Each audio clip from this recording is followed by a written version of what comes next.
wrestling continues to rock and roll forward. I don't know about you, but it's getting me very excited and it's getting me very deep down in my tum-tum.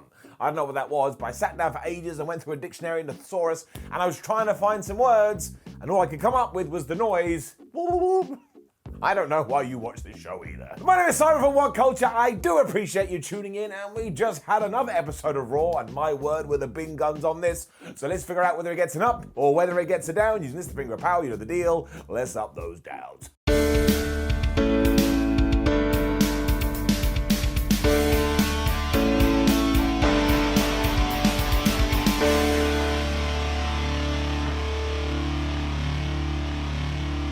Just the most wonderful start to Raw this week, because we had the New Day and they introduced Big E and everybody was super happy for him and people were chanting, "You deserve it," which he does. It was just lovely. It made me feel lovely. It made me feel nice. I mean, it's just so delicious to have a WWE champion that we can root for. Now look, I don't want to take anything away from Bobby Lashley because he had one hell of a run. But given that Roman Reigns is on SmackDown going dominant heel, it's awesome that on Raw now we have beloved babyface who I can get behind and go, please, Big E, make sure you hold your championship for the next 78, 9 years. So I just appreciate the change. And also, Big E was fantastic here because he came across as believable and I genuinely think he's over the moon that he is the champ. And he even thanked people from up above. And of course he was referencing Brody Lee.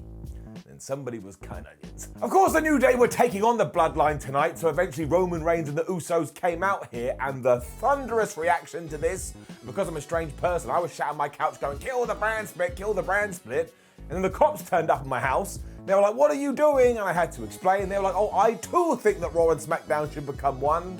None of that happened. I'm just in a weird mood. We weren't mucking around either because we were then right into that match. And come on now, let's just call a spade a spade. How the hell was it ever going to be bad?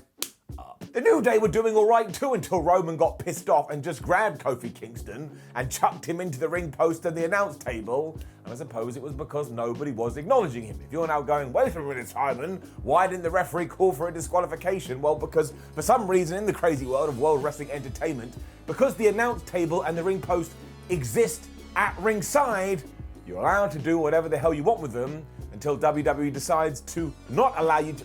You know the deal, let's just move on. This beat really well though, especially when Kofi Kingston had got back to his feet and did the hot tag to Big E, because at the same time Roman Reigns got in there and we weren't mucking around, we weren't playing here, fool. We then had them square off, and I'm sorry, as a massive wrestling nerd, as soon as you're doing one champion versus the next, I'm always gonna get excited. Big E actually got the upper hand here, even though Jey Uso was on the outside going distraction, but it didn't work, and we even had an interaction between Roman Reigns and Xavier Woods. This was so fresh, I thought I was about to cut a new track. I really regret saying that, I'm sorry. I could smell shenanigans in the air because again, look who was involved in this. And around about 10 minutes in or whatever the hell it was, Bobby Lashley just went, nah man, I don't want to wait anymore. And he ran to the ring.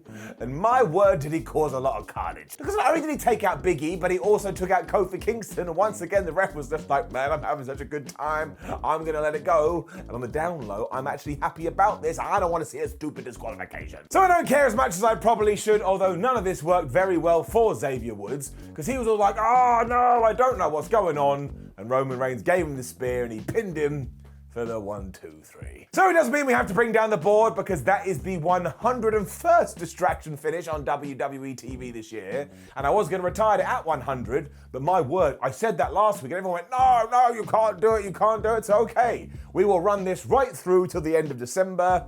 It's gonna get messy. Another reason this gets a pass too is because afterwards, Bob just lost his freaking mind. Not only did he spear Big E through the barricade, but he also gave one to Roman Reigns. So it was like, man, he may not have the title anymore, but we still have to keep an eye, Rey Mysterio, on one Bobby Lashley. And honestly, the noises I made through this sounded like I have some serious issues, but this felt like big time Charlie because again, we had Raw and SmackDown coming together. I've already made my point, I'm not going to make it again. Super happy fun times this, and honestly, WWE, this is now your bar. Don't give me that, well, they can't do this every week. Of course they can. Be like Sheamus and Cesaro. Bob was also freaking out after this because he went backstage and he found Adam Pearce and Sonya Deville, and he was just like, I hate Roman Reigns and I hate Big E, and you better do something about it. He then stared at them for around about 32 years, and it got so awkward, much like this would be a little bit awkward.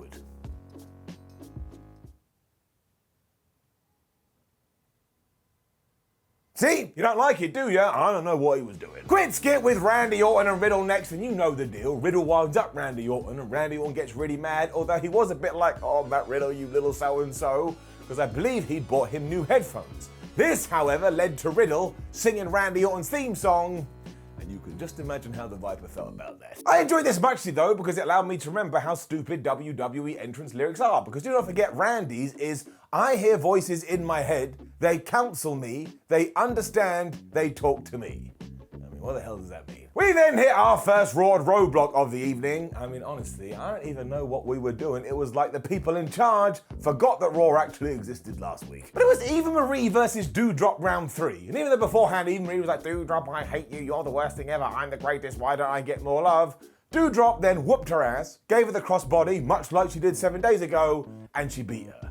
So why the flubbins did we do it again? Now surely that has to be it, because there's no story here anymore, and there was barely any story to begin with, and I'm happy for them to be featured on television, but my word, you've got to plug something different into my brain. Down. I absolutely know what the narrative is when it comes to Big E though, and from nowhere, quite fittingly, Raw then all of a sudden went big time. Because he stormed into Adam Pearce and Sonya Deville's office, and he too said, I hate Roman Reigns and I hate Bobby Lashley, so why don't we do a triple threat match tonight? I was like, wait a minute, are we actually going to do 3 of the biggest dudes in WWE, but not advertise it beforehand?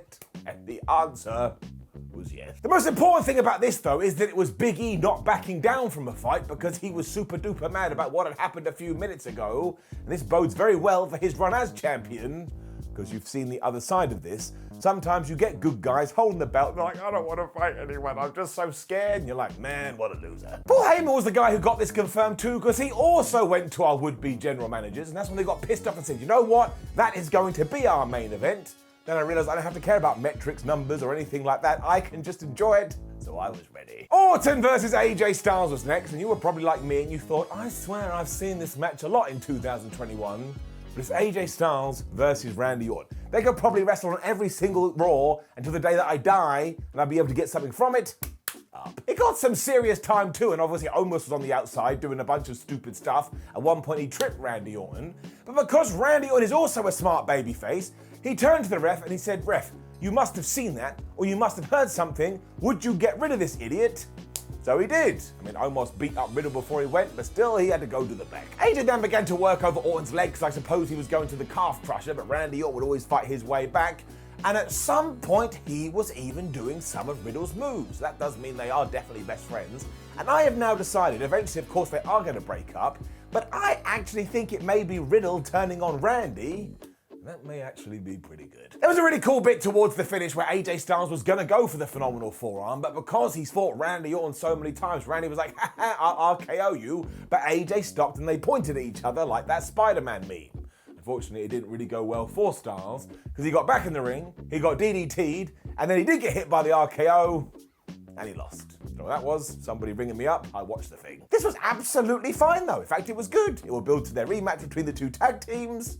Can you believe it? Raw was actually ticking along all right. I was then kind of torn, because we had the big match between Shayna Baszler and Nia Jax, and given how long they were a team, they probably deserved more than like 3 minutes. However, given what they did here and how it turned on my intrigue gland, I'm giving it up. Because as we got to the end, Baszler did indeed look on the Kira Fuda clutch, and no matter what Nia Jax tried to do, she couldn't get her off. So it's a bit like a wasp when you're at lunch, it's going bzz, bzz, bzz. She's like, oh man, would you get out of here? But eventually, she did pass out, so Shayna Baszler won. So all of a sudden I was like, do I dare believe this is going to serve as a platform for something bigger for Shayna Baszler? And I think maybe it will do, my friends. Because afterwards, she was like, oh my gosh, it's my former buddy, what should I do? Which is a little bit weird. That's like if you rob a bank and you get in a getaway car, you're like, should we drive off? Yeah, you gotta hit the accelerator. But she was in two worlds about whether the hell she should beat the crap out of her. But she picked, let's do it. Because Shayna took Nia Jax's hand and she just stomped away at it as it was on the steel steps. And Nia sold this as if her hand had actually been removed from her body. I mean, she was going, ah, and just screaming at the top of her lungs.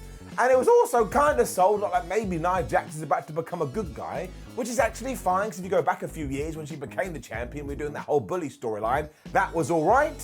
So I'm into this, I quite liked it, and I'd tell you a few weeks ago I never thought I'd say that. Raw then just went so random. Imagine last week I said to you, I have a prediction for what's going to go down in 7 days, and Angel Garza and Humberto Carrillo are just going to pop back up on your screens and go, yeah, look, I know we were feuding for a little while, but we've now decided to be friends because we actually think we're going to be a good tag team. You would have gone, Simon, you bald piece of trash, stop wasting our time. Well, this fake person I just made up was actually correct. So you do have to give that a down because WWE could have reintroduced them and give them a really cool storyline. However, I will say this, they are a tag team, and were they really good? Yes. They were also taking on Mansoor and Mustafa Ali, who are another great tag team, so that's another yes. And by the time this was done, I was like, you know what, I'll take Garza and Carrillo, so I'm giving it up. It needed to go longer in order to establish all of this, but I tell you, all 4 guys must have gone out there like, we'll show them that they should be giving us 10 minutes plus, because they absolutely whooped each other's ass. At one point, Ali got thrown into the ring post, and you just need to go and watch it. He hurled himself into the thing. I thought he was dead. It also allowed Humberto to apply a Dragon Sleeper as Angel Garza just drop-kicked Ali right in the face, and that looked horrific. And then they pinned them and won. And I don't know who did make the decision to put these 2 guys together, but they definitely have something. Colour me surprised. But we do have to follow it up. Don't do that thing when it's a brand new tour for 3 weeks and then it absolutely vanishes, and Raw does do that a lot. But I keep everything crossed because, as always, I am a positive Pete. We had a Karrion Kross video after this, and you know the deal. Even though he's nothing like a robot, I've decided it would be better if he was a robot.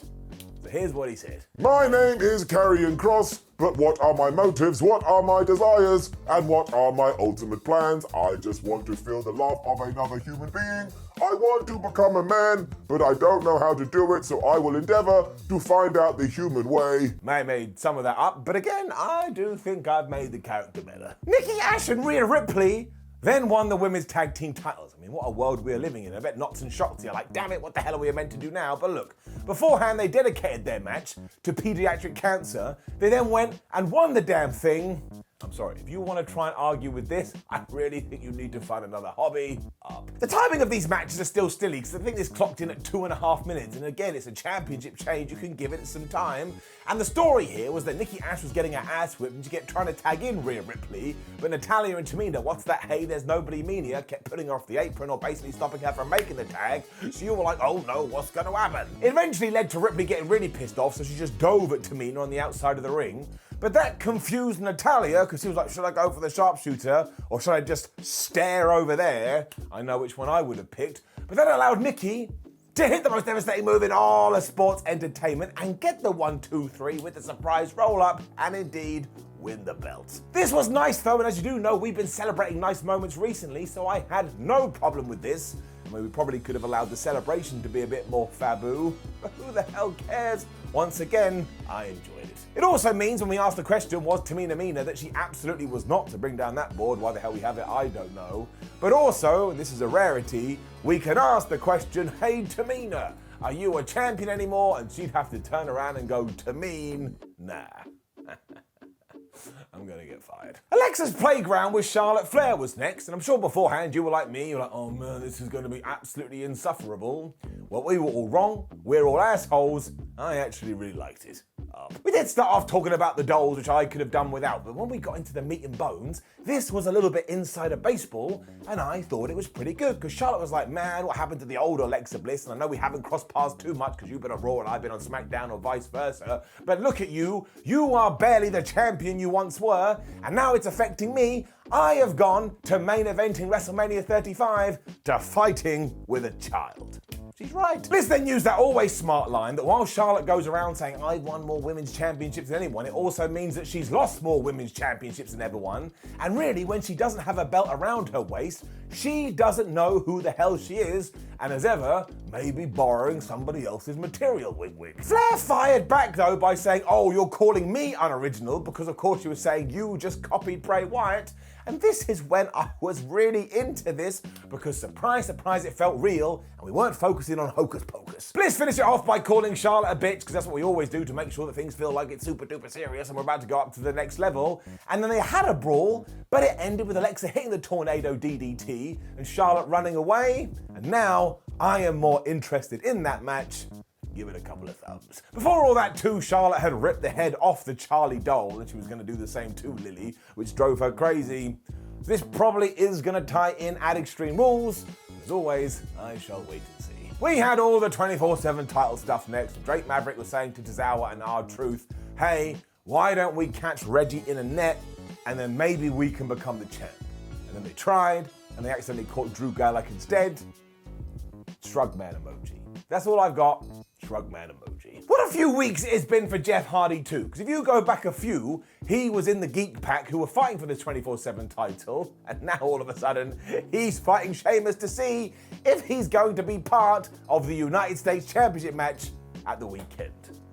Wonders never cease. But it was indeed Sheamus versus Hardy to decide this, and it's almost like if WWE had planned these things out in advance, it would have been much better. And we had Damian Priest on commentary, who was just being cool as a cucumber, going, man, I don't care who I have to fight, because at the end of the day, I'm still going to be the champ. The real joy of this was the shock factor, though, because I was convinced, like the idiot that I am, that of course Sheamus will win, and this is just a way to get through another week before we do indeed get to Extreme Rules.